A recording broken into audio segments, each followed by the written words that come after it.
Hey, this is Matt Greiner from the band August Burns Red, and you are watching the Vulgar Display of Podcast.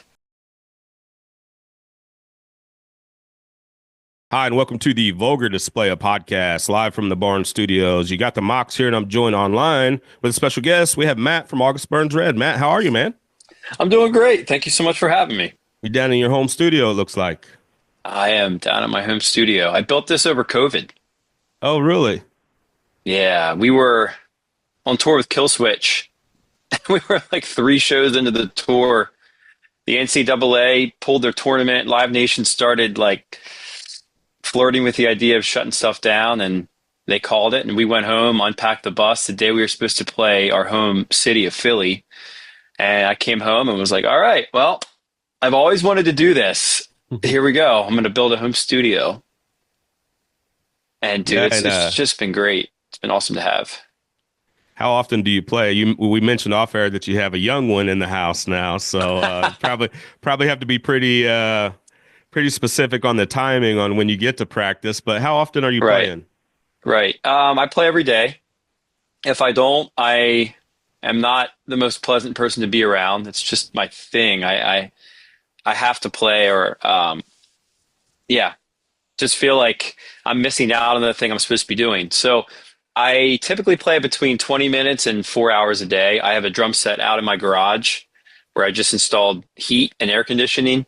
So it's basically like playing in here. I just have to walk 100 feet, 200 feet and sit down and play. So I realized pretty early on that I needed to create a different space for me to practice if it was going to happen because of our baby. And that has proved to be true. So I mainly do podcasts and recordings down here. I'm going to start demoing songs here because I have a recording set up. But other than that, I don't do a lot of practice down here. You see a lot of times where guys will have e-kits where it's a little bit more conducive to, practicing at home, but you have a live kit there. Do you obviously prefer that? Yeah, I do. That's a good observation. I do have an e-kit, but I prefer to play acoustic. If they're sitting next to each other and I'm allowed to make noise, then I'm going to go acoustic every time.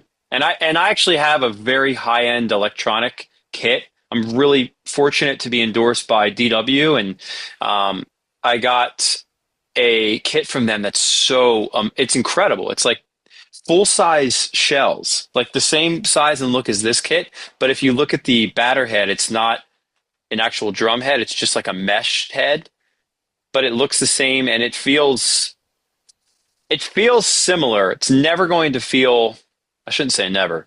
It's unlikely that you'll ever be able to replicate an acoustic kit in electronic kit format, but it's close and it's wireless and somehow there's no latency. So you have drums that have no wires transmitting a signal to a receiver, and you're hearing it through your headphones, and it's in perfect time. Sounds like a real kit. Feels pretty similar to a real kit, but it's like 1/10 of the volume. It's pretty unbelievable. You guys have been at this for a while and been doing it a while as a professional musician. Do you still just have that intense love for music and drums and playing drums and just for your craft in general? Yeah, man, that's a great question. Yes, I do. It's weird. It's like in some ways I feel like I just started the band. And then in other ways it's like I was talking to my wife, I'm like, man, I don't remember who I am without the band. It's been going on for so long. It's hard to separate me from what I do at this point with my career. But the thing that keeps me in love with drumming is how freaking hard it is. It is by far the hardest thing. Well, it is the second hardest thing I've ever done. 2 weeks ago on my farm, which I farm on the side, we loaded pigs, and that rose to the top. Before that, it was like drumming is the hardest thing I have ever done, bar none. This is it. We loaded 8 pigs. The last 3 got upset. They were pretty riled up about the fact that they had to leave, and oh my gosh, that just set a new standard. which I don't hate. Like I like the challenge. I like having to push myself, and that's the thing that's kept me motivated with drumming. You guys are getting ready to embark on a tour, and we mentioned off air that you're a father. You know, you have a less Hmm. than 2 year old. I imagine that makes it a little bit difficult you being gone for long periods of time. Yeah, absolutely. Yeah, it's tough. There's a sacrifice to what I do that is hard to put. It's hard to explain. It's the kind of thing where if you lay in bed at night thinking, "Oh man, I have that work meeting tomorrow," or "I have this project coming up," or maybe "I have this podcast recording. I'm kind of nervous about it, kind of anxious about it." It's like that, but you're imagining how it's going to look over the course of 7 weeks. We're going on a long tour. And here's the thing, typically we don't do 7 week tours, but we're supporting Trivium and Bullet for My Valentine. And because it's a co-bail and we're support, obviously it's an amazing tour for us. I think it's going to be awesome. And it's a tour that's booked according to like, here's what we want the itinerary to be. And we're saying, cool, we're signing up for that. So we wouldn't ordinarily do a 7 week run, but my wife and I sat down and looked at the dates, and there are going to be opportunities for us to be together. And I think that that's the key is like, man, how do we set ourselves up for success so that when I'm gone, you can do this? Taking care of a year and a half old, taking care of a house, and all the stuff that comes with it. It's a lot. And then also like here's something to look forward to, so you don't feel like it's just a 7 week run where you're on an island and have no support. Do you feel like the longer that you do it, you get better at being a professional musician? um, what do you mean by professional musician? Well, like, are you better at touring than maybe the early days? Oh, yes. And maybe that's a loaded Absolutely. question, right? Because Yeah. probably most would say that. Yeah. No, it's a great question. The first thing that comes to mind is if I played a show back in 2004, 5, 6, 7, 8, 9, 10, and I played poorly, in my opinion, it was hard for me not to go to the bus or at that time the van and sit in the corner and sulk and just be like, I suck at this. I'm no good. I'm a failure. I hope people don't come up and talk to me because they all heard how bad I did tonight. I would stay close to the venue before and after the show. I guess I look back and I was kind of I don't know if I'd say a ball of anxiety, but maybe a little bit of that. And then I realized one day, what am I doing? Like, it's okay to mess up. I'm never going to play a perfect show. So enjoy the tour, enjoy the show, expect, expect mistakes. Don't get cocky when you play well. Don't get down in the dumps when you don't. Set realistic expectations. Like, what is a good metric for a good show? It's not a perfect show. So what is it? And I think over the years, you just figure out a way to define that so that it's a more sustainable career and not just like, oh my gosh, I hate doing this because it's nerve wracking. But that's a line I still have to walk today. Like my palms get sweaty thinking about the first show and the whole tour really, because I want to do a good job. And so what that drives me to do that is say, okay, today is a day I can practice and I'm going to go out there and I'm going to play and I might not want to practice. It might be mundane and boring and hard and I might get tired. But when I get on tour, I'm going to rely on that muscle memory and the confidence that I have built up from practicing to like get up there and enjoy it. Is there still like a level, like a healthy level of competition with some of the other bands on the bill? Like you might be friends with them, but you don't want to get upstaged by somebody, and you guys are playing, second on the bill between some heavyweights. And is there a little bit of that healthy competition where we want to go out and kill it? Yeah, absolutely. I think the day you lose that is the day you need to go home. The day you sit on the bus and just don't really worry about who's playing before and after you and worry, I mean you're not enjoying their show. Like, wow, this is really cool. At least taking it in and seeing what it's all about. And then also like, hey, what are people going to be expecting from us based on what they just heard?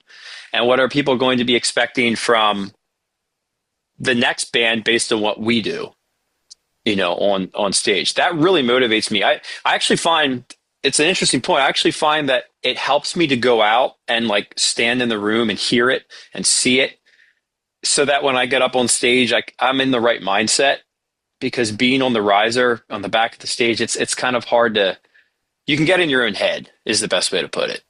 And I hate that. It's like the biggest challenge for me as a drummer is just to not get in my own head.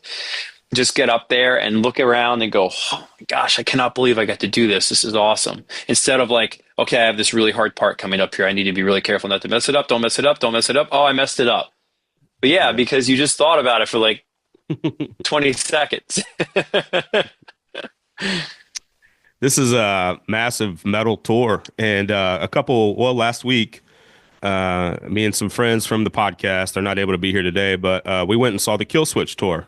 Nice. And I've talked about this several times on the podcast, but I love the state of metal right now, and I love a lot of newer metal bands in the scene that's coming up. But that early to mid 2000s, that scene is just, it seems as popular as ever. I see Killswitch and there's several thousand people there and they know every word. And I know you guys have a really great connection and relationship with them, but what do you think it is about that time era that like people are still appreciating today? Mm, it's a great question. You have great questions, man. It's a great podcast. Oh, thanks, Um, man. I would say, yeah, you're welcome. I would say that I could be totally out to lunch with this, but I would say that I'm 39. We're all older, maybe have families, have steady jobs, and I I didn't stop listening to music, but I stopped seeking out new music um, after like 2010. And I might be alone in that, but there's definitely a connection between what I started listening to between the ages of like 16 and 24 and what I like now. Like if I'm gonna go listen to metal, I'm gonna go back and listen to, Killswitch End of Heartache. I'm gonna go back and listen to Meshuggah, 90s albums that I grew up listening to. On Earth, on Coming Storm, As Lay Dying, An Ocean Between Us, Shadows of Security. Like that era of metalcore was just so sick. And I still love it. I turn it on. It doesn't sound dated to me. It doesn't feel dated. I know that there's a nostalgic factor there, but I think a lot of people are in the same boat as me, maybe. And that they're saying, dude, I got some money now. I can go out. I can enjoy this show, get away from the humdrum of life and go back and like hear that band play that I really loved 20 years ago. I've heard it said that like music cycles in 20-year periods. So it is pretty wild. I think the trick is like, can you stay alive for 20 years as a band to be able to realize that success? And we've been really fortunate to be able to do that. What do you attribute that longevity to? Yeah. It takes all five of us guys staying motivated. It takes all five of us guys being your own boss, which means practicing because no one's going to tell you to, working hard. It takes all five of us guys just staying consistently, um, keeping consistent forward motion. It takes fans that you've built a connection with and a relationship with. It takes perfect timing. Well, when we started the band, it takes a record label like Solid State that really launched us. It takes fans, fans, fans, fans, fans, fans. And I personally, I'm a Christian, and I personally believe that God just gave me this gift of drumming to be able to do this with my life. And I don't chalk any of this up as coincidence that we've had this amount of success, even if we aren't using it specifically like for Him. I think that God gives us gifts and abilities so that we can enjoy them. Like not just so that other people can enjoy them, but so that we can. Like I said earlier, I just feel alive when I'm playing drums. And so I'm just really thankful to still have this opportunity after this long. And I'm going to keep doing it as long as I know it's the right thing to do. Because, man, we are so lucky that this is our job and our hobby and our job at the same time. When I mentioned I have three daughters off air. When I give my Yeah. daughters advice, I want them to find their own way. I want them to find, their own whatever that is. But Yeah. one thing that I just am firm about is make your career something that you absolutely love doing. And Mm, it's sort of cliche of like, it doesn't feel like work at that point, but there's so much truth to that. there In is. my real job, I'm a therapist, so I love it. People pay me pretty well, to be honest, to help people, which is something I would do for free. So, Mm, like, how fortunate am I that I get to go and do something I would do for free mm, as my career, and then it affords me the luxury of doing some things that like this that are mm. fun for me and keeps me interested in a lot of different things in a lot of different ways. So that, I mean, that's just one of my universal rules that I want my girls to live by, and I hope they find that. Man, that's awesome. I think you hit something on the head here, which is, you know, I think people are bored in general. I think people are bored because they haven't invested them they haven't found the thing that makes them feel like, man, this is who I am. And maybe it takes like going back to when you were a kid and looking back on what you used to enjoy. Maybe it takes stepping out and trying to find something new, a hobby, passion, new career. But I think what it boils down to is like we are all really passionate about what we get to do, which sounds cliche, but it keeps us out of the weeds with like politics and all this other drama that people get so easily caught up in because we're not bored. Like we're not getting cut off by someone on our way to the grocery store going, I'm going to lose my mind right now. It's like it's fine. Like I'm pretty. I'm in a pretty good place, all things considered. I can get there 2 minutes later. And dude, it just affects every area of my life. I think I can speak for the rest of ABR, every area of our lives, having something like this that we're able to invest our energy and time into that we love. And we don't always like it. It's not always fun. In fact, practicing is actually not usually all that fun. But man, are you fulfilled walking away from that?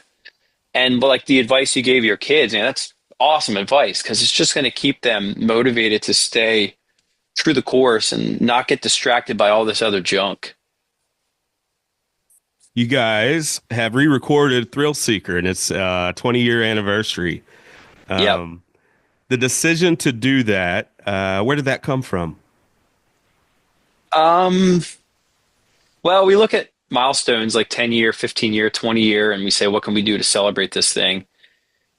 I think it was as simple as it's been 20 years since '05. I tracked drums for it last January, so we definitely were planning ahead with this one. But the record itself was recorded at a time where we were just writing way out of our ability. In my opinion, I'll say that for myself. So we went in with songs that were in a lot of cases like 150, 160 BPM, which is kind of like middle of the road. And Adam D's like, a lot of this stuff just sounds samey. Sounds middle. It sounds the same because it is kind of the same. It's all just right here. So he ramped some stuff way up to 200 and lowered some other stuff down and said, go track it. And man, it was tough. Like I was not a great drummer. I've always had the ability to write what I think are cool drum parts. Like I spend a lot of time writing my parts. I wouldn't say that I'm the most awesome in terms of performance. Like, I'm good at it, but I would say my strength is the creation, the creativity part of things. So being able to 20 years later, having honed my skill in 20 years, I was able to go back and play a little bit better than I did 20 years ago and articulate parts. And obviously technology's come a long way. So we were able to make the album sound clearer and also rejuvenate interest in the album. Because for a lot of people, like, man, I'm an ABR fan, but I've never gone back before Constellations. Wow, they have new music, quote unquote. Okay, I'm going to check this out. And I think the album sounds awesome, and I think the music's still pretty solid for being that old. Well, you mentioned Adam D, and he was obviously a part of the first one, right? And Yeah, was a guest on this one, and also Josh as well. What was it? What did it feel like having those special guests on this? awesome, so awesome, dude. I love that we get to work with people like Adam. I mean, Yeah, and of course Josh was on the original, and now he's doing awesome. He has a family. He's full time career in the work field. Like for him to come into the studio and do stuff with us is awesome. But I feel really fortunate to have worked with someone like Adam D on our first full length. I don't know what that album would have sounded like or turned out like if it wasn't for him.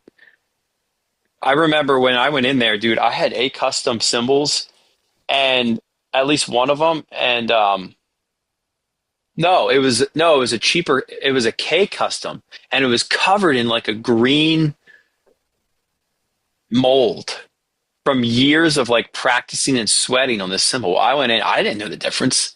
Who cares if it's green, yellow, white? Well, he looks at it, he's like, "We're going to Guitar Center. We're going to get you an A custom crash, and it's going to sound awesome." And so we went to Guitar Center, came back, put it on my kit, and yeah, this is the sound we need. And I'm really grateful to someone like Adam for helping us out because that's the way I see it. He put a lot of time and energy into that album, and that album was the start for this band, really. We're excited. You guys are coming into town on this Trivium Bullet for My Valentine, August Burns Red, and Bleed from Within tour. You guys will be at the Factory in St. Louis Saturday, April 19th. Shows at 6:30. Augustburnsred.com is where they can get all the information. These, next week and a half or so until the tour launches, I'm always interested in what's the preparation like? Is it last minute practice? Is it like the logistics of it? What's this last, couple weeks like for you? Yep, it's a great question. And so, practice first and foremost. Second of all, get the crew together, get the stage set up, get the lights set up. Third thing I'm thinking about yesterday, I was getting all my backup cymbals and my backup heads together. And then making sure your family's good, your house is good. In my case, my farm's good. I won't go into the details, but we have some stuff going on over there just to get ready for spring planting. And I'm going to miss actually all the corn and soybean planting. So my brothers will have to take care of that. And it's just a matter of like, how do I set them up for success being away for this long? I'm also teaching drum lessons on this tour. So I have been promoting that and letting drummers know, hey, if you want to get a one-on-one lesson or a group lesson, I'm teaching both. And my friend made a booking app, booking.mattgreinerlessons.com, where you can actually sign up 75 for a group and 125 for a one-on-one, just doing one of those a day. And that's fun for me because I don't like to sit around. I do not like to sit around. So I get to like meet other drummers in each city that we go to. I'm already there. Come on out. You don't even need a ticket to the show to get the lesson. You can just, hey, I don't really want to see the show, but I want a drum lesson. Come on out and sit down and do the lesson. Does doing lessons keep your skills sharp? Like sometimes the teacher takes away just as much from a lesson that the student does in some Yeah. cases, right? Yeah. Um, does that sort of, hone your skills in a little bit more? Yeah, it does. It does. More than anything, it gives me a language for something that I didn't know how to articulate. Like when I'm doing something on the kit, I'm not thinking in terms of how I would explain it, but having to explain it helps me understand what it is that I just did, which obviously opens new doors. So maybe I'm used to playing a fill or a groove a certain way, and I've just always done it that way. When I explain it to someone, they say, "Oh, how do you play that?" Well, you do this and this and this, right, left, kick, kick, kick. That's not a real fill, by the way. That would be a really weird fill. I might be like, well, that's cool. I could actually just take off one of the right hands and it would be a whole new pattern. It's almost like verbally processing your drumming. Before we let you get out of here, one of the hot topics on this podcast is if Lars is a good drummer or not. And and my opinion is I don't think he's a good drummer. I think he's a very influential drummer. Mm. Especially, I think about like the double kick on the one video and all that. But who are some drummers that you maybe looked up to when you were first learning how to drum, or maybe still look up to? Hmm. I actually agree with you on that Lars take. I think it's great. I just saw Metallica for the first time. Was it this year? It was last year, last November in Mexico. I didn't even know they were playing. I was down there teaching and they were playing in Mexico City. So I went to go see them. And it was, the hair went up on my arms. It was so cool. Like, Yeah. this is Metallica, but you could tell that he's not the greatest drummer in the world. And at the same time, dude, thank you for what you did for this genre. I love some of the stuff that you wrote. It is so sick and perfectly written. Um, I just, yeah, I don't know. My of Lars Ulrich is that is based on my assessment of myself, which is more time and more money doesn't equate to more practice.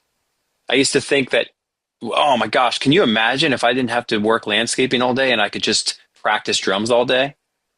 And now I'm able to practice drums all day and I don't.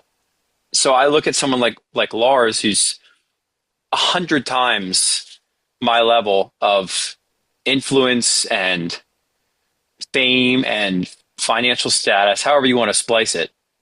And I just know for myself, if he's anything like me, it's probably harder to get to the kit and practice than easier because just the way human nature is. I have all the time where I'll get to that. And then all this other stuff stacks up and you don't do it.